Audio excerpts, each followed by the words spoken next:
Hello everyone and welcome to this week's episode of the Edmonds Racing Preview Show. Toby's back from his trip to Rocky and Trent's tapped out this week. He's gone down to Scone for the big two-day carnival down there. And mate, welcome back. Obviously Rocky didn't quite go to plan with Tie Zone, but a silver lining to it all, a nice little story that he's returning to where it all began to retire. Yeah, so he's gone, you're right, Tom and I decided to retire him after he didn't perform to a standard we wanted, and he's had a good career and obviously Group 1 winner now, and running 2 Strad breaks. He's 8-year-old, so it's time for him to retire. So he's off to Kelly Bond, who I'm not sure whether Kelly bred him, but she certainly, I'm sure she bought him as a weanling possibly, and put him through the Magic Me and breeze up. Tom and Roy bought him off them through the sale here. So good story.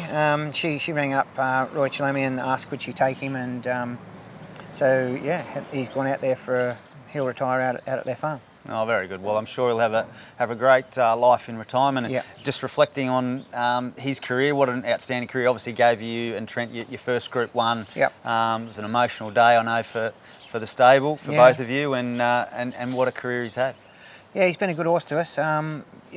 Little unassuming, and to be able to compete in 2 Strad breaks, like and second of trekking the first year I think it was, then winning the next year during COVID, and that particular year he was going very, very well. And those couple of seasons where he performed at the top level. So look, he's been great for us and our brand, and great for Tom Headley, and I must also congratulate Roy Chalemi for the job he done on him prior to us getting him. So out of a bunch of people, it was well done to all, I'd say, and the horse, he's solid, tough.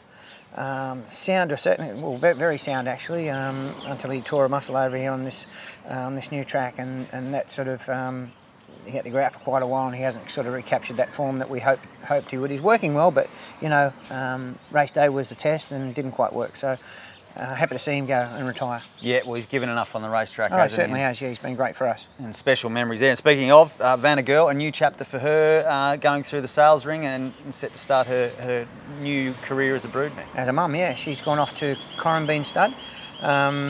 She was passed in last Friday night, and subsequently Foxy did a bit of a.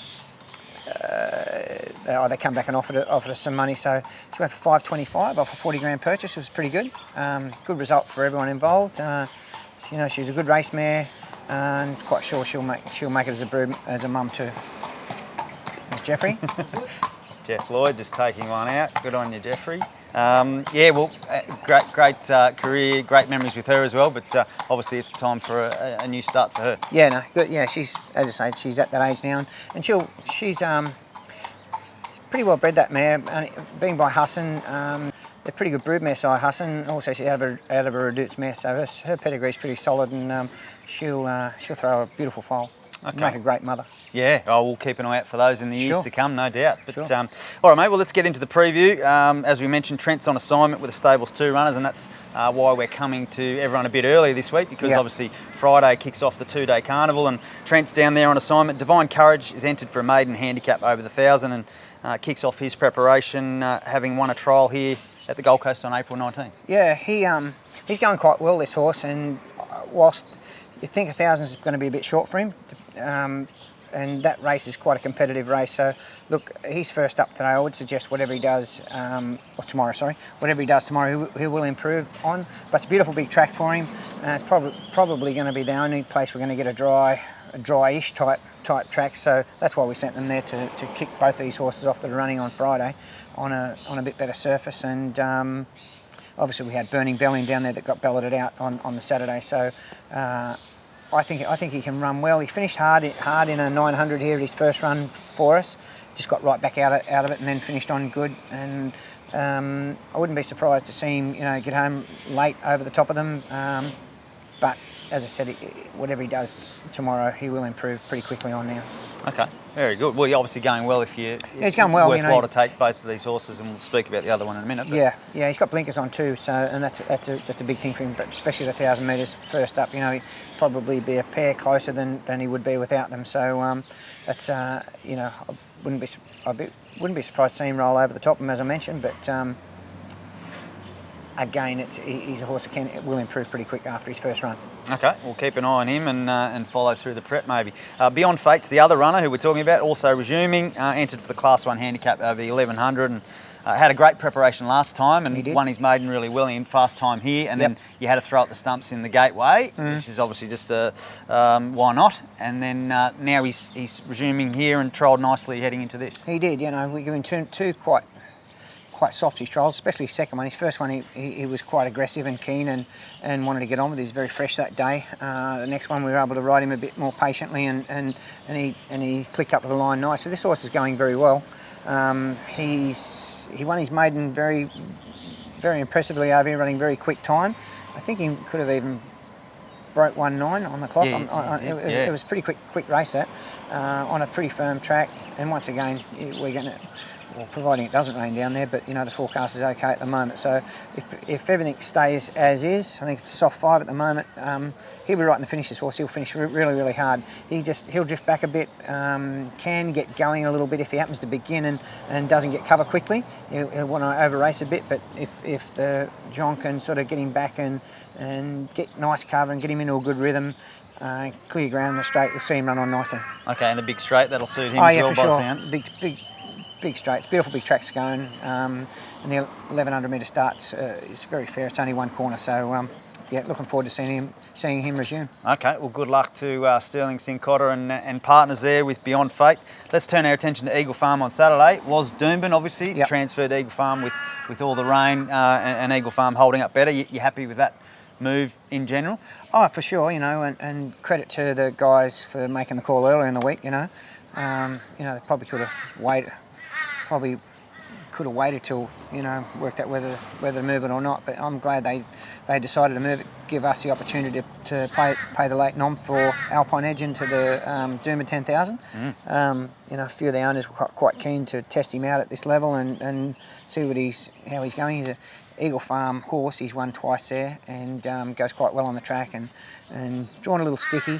But that won't quite matter. He'll drift back a bit on Saturday in that fast tempo and as I liken it to a young sportsman, a young footballer going up into first grade, it's a good test for him and it should toughen him up and fitten him up and harden him up for the next couple of runs that he's going to go into, a race like the Kingsford Smith possibly, and then onto the Stradbroke if he's good enough. So good to see where he fits in. Horse is going very well. Beautiful gallop here on Tuesday morning on the sand track. We had no grass, obviously, but he worked up nicely and looks to be going quite good to me. So hopefully we can get sort of into a 3-wide line and can finish on down the middle and we'll see what happens, I suppose. It's a tough race, very tough to Group 1. Some fast horses and quick horses and performed horses there. So see where our guy fits in. Yeah, all good tests for him. And, for sure. And I guess from a track point of view, it's soft 5-6 range is sort of the way it's looking, depending on how much rain there is. But I guess you want it sort of the firmer, the better for him, because the last run was a forgive on a wet track. Yeah, well, they're all different surfaces. When you say soft 5, soft 6 at Eagle Farm, it'll be like this. It'll be like it'll be no problem. If you get a soft 6, 7 or 8 here in the wintertime, especially the Gold Coast right now, where we've had 4 or 5 Saturdays where it's been a heavy 10. It's tired and it's very, very heavy and it just drags the guts out of them actually. So back to Eagle Farm is what we're waiting for. That's what the track was built for, to handle these type of conditions. So looking forward to it. Yeah, well, good test and good luck to the Lucky Clover team there with Alpine Edge. They're the feature runners over the weekend. There's quite a few provincial noms at this stage. So I guess we doing the show early, we don't have the luxury of acceptances and barriers and whatnot, but let's just touch on the horses in general. The cutest 3-year-old handicap, you've got Winery heading there, second up after finishing 5th at Bow Desert on Anzac Day. Yeah, no, he ran first up on a well, it wasn't that wet out there, but it was funny. It was more gluey, I think, the track out there, and he sort of got tired. Obviously, he improved pretty quickly after that. I was shocked that he actually. I thought he would win out there. I thought he was going that well. Yeah, I think you declared him, didn't you? Yeah, I thought he would win, and he was sort of beaten pretty easily. So he just needs to lift, but everything in his work sort of indicates that he's going well. So I think this track will be on the. I think this race meeting will be sent to the poly track. They'll be flat out racing here. It's quite heavy. So if that's the case, then I'm sure he can run well. Okay. Well, looking for improvement for him. And then first started No Retreat, entered for a cutest 2-year-old maiden handicap over the 900 and was third in a recent Gold Coast trial. Yeah, so if that goes to the Sunny Coast Poly, they'll go out to 1,000. She's pretty quick. Trials have been okay. Just need to see her improve a little bit, and once we get her to the races and get under that race pressure and under race conditions, we'll see what she's got. So bit of a wait and look for me, and be able to obviously get a better guide once she's performed at that level. Okay, all right. Well, they're the two runners likely going to the Gold Coast / Sunny Coast meeting. Yep. And then there is a Sunshine Coast Sunday meeting, which I guess may be a similar scenario, could go to the poly depending on the rain. Yep. You've got Ballistic Babe entered for the maiden handicap over the mile and stepping up to the mile after finishing second over the 1400. So that likely going to suit? Yes, well, she was good. She was good here the other day on quite a heavy track, just to narrowly go down. Noel Callow, sorry, and suggested she might want a bit further, so the mile suits it up there and on the poly, so everyone's going to get their chance, I think, to run well, get some good footing. So she's going well, she looks good, can improve probably a length or so, and she'll be out right in the finish. Okay, well, good luck to the Archer Park team there with her. And then two runners going to accept for the cutest 2-year-old maiden plate over the 1,000. You've got the Vows, who we spoke about with Trent on the show last week, races in the On Fire colours and looking to make his debut. He won his last trial heading into this, so happy with him? Yeah, we're happy with him. He's definitely a blinker horse. He's a bit ordinary in his first couple of trials without blinkers on. Then we put the blinkers on and he won his trial. So that was good. I probably think 1,000's a little short for him, but we've got to kick him off somewhere now. We're just getting further and further away. It's a nightmare for everyone in the stable, by the way. It's just not these horses we're trying to get going, or for everyone in the industry. I think in the southeast corner, we're all struggling a bit with tracks and programming and all the trials being cancelled, all that. So I don't really know what to say either. We just wake up each morning and it's hosing down rain. So I think we're all just Can't waiting. you sort it out, mate? We're all just waiting for God to turn the tap off, and hopefully everything comes back to normal. So once that happens, the horse will start performing, and away we'll go. It's just been a frustrating time for everyone. So these two 2-year-olds in this race, the Vowels and Louisiana Star, she's the other runner, both kicking off and both need to run to get to the race to get some more fitness and then find out where we fit them in. Okay, all right. Well, good to see them kick off their preparation, hopefully on Sunday. Yeah. So they're the runners. What are we thinking for a best bet? Well, I don't think I'm going to give a best bet. I'm going to move away from that a bit until the weather fines up a bit. It's sort of, if people start to think I'm a bad judge, which I probably am. I don't know if that's allowed, what you're just trying to do now. What's that? Not give a best bet? Well, you just sort of weaseled your way out of it. How about we go with Divine Courage, maybe? Okay. I was thinking you were going to go, the other way. The two Scone horses. Well, Sterling might not want me to tip it on camera. Well, there you go. Sterling? What do you reckon? Well, you just have. So we can edit that out, maybe. No, that's all right. Okay. No, anyway, both horses are going to be each way odds and both run well, I'm sure. Bit of banter there anyway, so it's good for the show. So I think, both Scone horses, and if Jean Van Overmeer can get clear ground on both those horses, that'd be good, because we didn't have much luck on at Rocky with Smart and Sexy, who ran well. Yeah, that was a good one. I wanted to touch on her because she was probably going to go off to the breeding barn if she didn't run well, and she sort of had no luck up there whatsoever. Went to the line full of running. So that was more like the Smart and Sexy of old, wasn't it? That run? Yeah, she got back. He rode it beautifully, like from a bad barrier. She was out in the boondock, out in 16 or something, and ended up on the fence. And it's a really tough track. I know it says Rockhampton. It's the form's not what it is. But it's just that tougher track. People don't understand. You go there, it's a 600 metre straight. you think you've got plenty of room, the track's wide, you can get out and get home, but everyone seems to ride the pattern. Yep. So the track that's that wide becomes that wide, and everyone's trying to look for that run. Yep. And that's what happened to her the other day, unfortunately, and we just couldn't find clear running, and I think that's one that got away, because that was a good prize money race, that. Touching on that Archer and that race that she ran in, that was called the Fitzroy. Next year, that race is going to be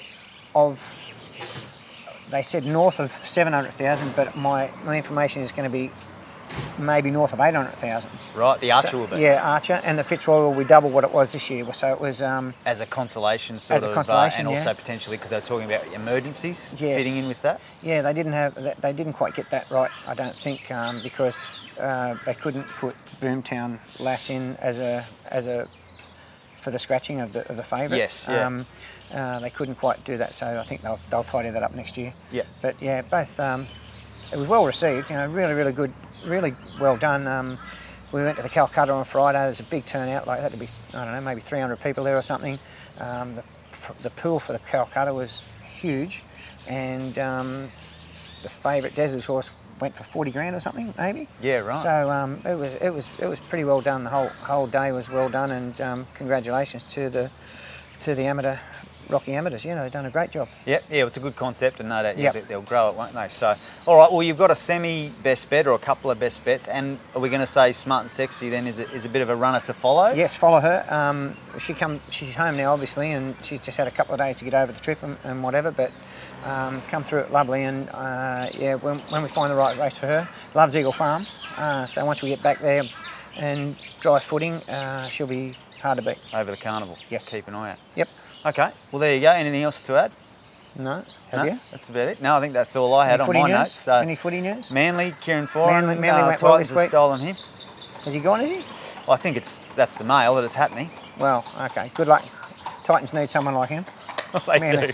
They need a bit of help. Jeff Lloyd's just returning, so we'll sign off, and good luck to everyone over the weekend. All the best, guys. Thank you. Jeffrey, you nearly come off that.